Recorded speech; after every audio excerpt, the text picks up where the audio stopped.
क्योंकि जब व्यक्ति शिक्षित होता है तो अपने अधिकार मांगता है। ये लोगों को उनके अधिकार नहीं देना चाहते हैं। मीडिया जब तक सत्ता की, चाहे सरकार कोई हो, सत्ता की दलाली करता रहेगा तब तक लोगों को उनके असली अधिकार नहीं मिल पाएंगे। डॉक्टर्स बनने के लिए हमारे देश का व्यक्ति यूक्रेन जाएगा और नौकरी करने के लिए हमारा देश का व्यक्ति सऊदी अरब जाएगा और घंटा बजाने के लिए हिंदुस्तान में रहेगा। वो इसीलिए खड़ा होता है कि गुंडों, माफियाओं और बलात्कारियों को सरकार का संरक्षण मिला हुआ है। ये सरकार के सड़क में पले हुए गुंडे हैं। सत्ता का विकास करें, जो बेरोजगारी की बात करें, जो अनएम्प्लॉयमेंट लोग हैं उनको रोजगार की आवश्यकता है, जो नौजवान बच्चे हैं, जो बच्चे हैं उनको शिक्षा की आवश्यकता है। जब देश शिक्षित होगा तब देश आगे बढ़ेगा। देश अंधभक्ति से आगे नहीं बढ़ेगा। जब देश और शिक्षा के लिए स्कूलों की आवश्यकता है। एक भी IIT, एक भी IIM इस सरकार में बना हो तो मुझे बताओ। प्रधानमंत्री जी विदेश जाते हैं, कहते हैं कि हर 8वें दिन हिंदुस्तान के अंदर IIT, IIM का निर्माण होता है। एक IIM, एक IIT बता दें।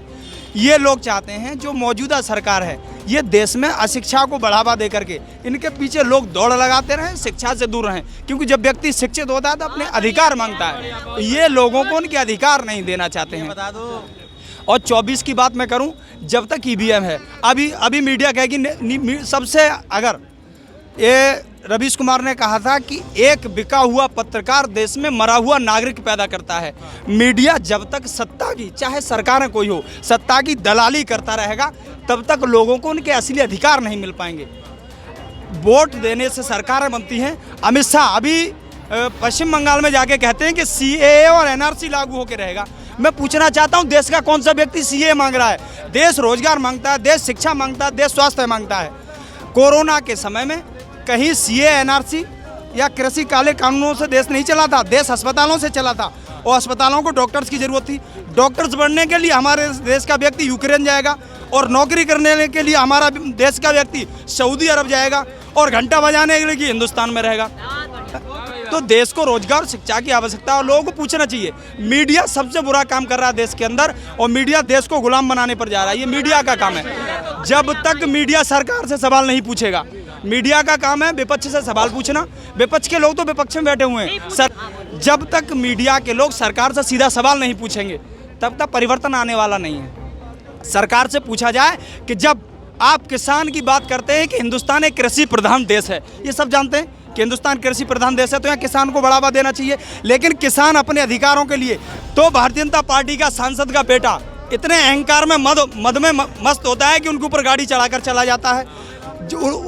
जिस सांसद का बेटा गाड़ी चढ़ाता है, उत्तर प्रदेश के अंदर वहाँ एक मीटिंग हो रही होती है, अमित शाह वहाँ जाते हैं तो वो कहते हैं हमने उत्तर प्रदेश से राम राज्य ला दिया है और गुंडे उत्तर प्रदेश छोड़कर भाग गए। जबकि सबसे बड़ा गुंडा आशीष मिश्रा टेनी उनके बराबर में खड़ा होता है। वो इसीलिए खड़ा होता है कि गुंडों, माफियाओं और बलात्कारियों को सरकार का संरक्षण मिला हुआ है। ये सरकार के सड़क में पले हुए गुंडे हैं। जब तक सरकार ऐसे लोगों को संरक्षण देती रहेगी तब तक हमारे देश की बेटियां, हमारे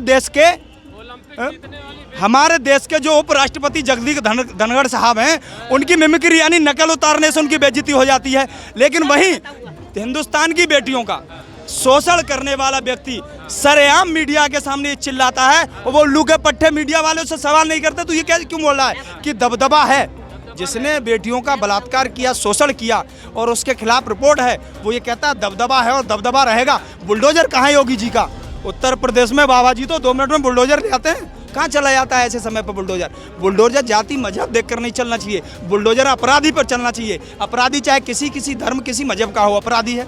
और इसी तरह अगर देश की बात कर रहे हैं, इस देश में रहने वाला हर व्यक्ति हिंदुस्तानी है, चाहे वो किसी मजहब, किसी धर्म से ताल्लुक़ रखता हो। देश की आज़ादी जब ली गई तो यहाँ किसी जाति मजहब से नहीं, हिंदू, मुस्लिम, सिख, ईसाई सब लोग मिलकर के अंग्रेजों से लड़े। अंग्रेजों ने भी इसी का लाभ उठाया था। इनका भारतीय जनता पार्टी का काम है, 2 राष्ट्र सिद्धांत पर काम करते हैं ये। जब महात्मा गांधी जी ने अंग्रेजों भारत छोड़ो आंदोलन चलाया था, उस वक्त इनके एक अंडमान निकोबार द्वीप समूह में, जिनको ये वीर कहते हैं, मैं तो नहीं कह सकता, सावरकर साहब, वो उस जेल में बंद थे और ये लिख करके आए थे कि मुझे जेल से छोड़ दिया जाए, मैं महात्मा गांधी जी के अंग्रेजों भारत छोड़ो आंदोलन को तोड़ूंगा और 2 राष्ट्र। एक बात बोल रहा हूँ, हम जितनी उनकी बुराई कर रहे हैं वो उतना जीत रहे हैं, ये बात मानो। जितनी ने कहा कि मीडिया सवाल क्यों नहीं करती है, पक्ष से करती है, इंटरव्यू क्यों नहीं लेती है? भाई करती है। आप आम के खाते हैं, घोल के खाते हैं या चूस के खाते हैं, ये सवाल करती है। आप अपने वॉलेट में कितने पैसे रखते हैं, ये सवाल करती है। 9 साल में 10वां साल है हमारे देश में प्रधानमंत्री जी को। एक प्रेस कॉन्फ्रेंस की उन्होंने कि मैंने देश में साल में कितना काम दिया, कितना शिक्षा पर काम किया। आज आप हॉस्पिटल चले जाओ, पता वहाँ के डॉक्टर क्या कहते हैं? यहाँ इलाज कराने आओ, इलाज कराना तो जाओ राम रहीम से इलाज कराओ, ये है उनका कहना। ऐसी स्थिति है हॉस्पिटलों की।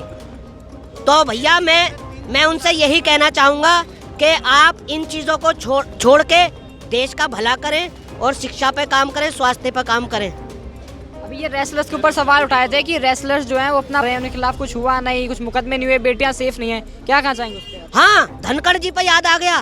तुमने देखा वो कितने वो हो रहे थे उत्साहित, मेरा अपमान कर दिया, जाट समुदाय को अपमान कर दिया। उस वक्त कहाँ चले गए थे जब बेटियों के सीने पर लातें रखी जा रही थी, उनको घसीटा जा रहा था? क्या वो किसी समुदाय से नहीं थी? क्या वो जाट नहीं थी जिन्होंने देश का सम्मान, देश को, तिरंगे को बुलंद किया? क्या भाई साहब, अगर एक से एक जॉकर होगा तो भारतीय जनता पार्टी में ही मिलेगा। अच्छा। हाँ, एक से एक जॉकर। जब वो किसान बैठे थे तब वो किसान नहीं थे, वो किसी समुदाय से नहीं थे, वो खालिस्तानी थे, वो आतंकवादी थे।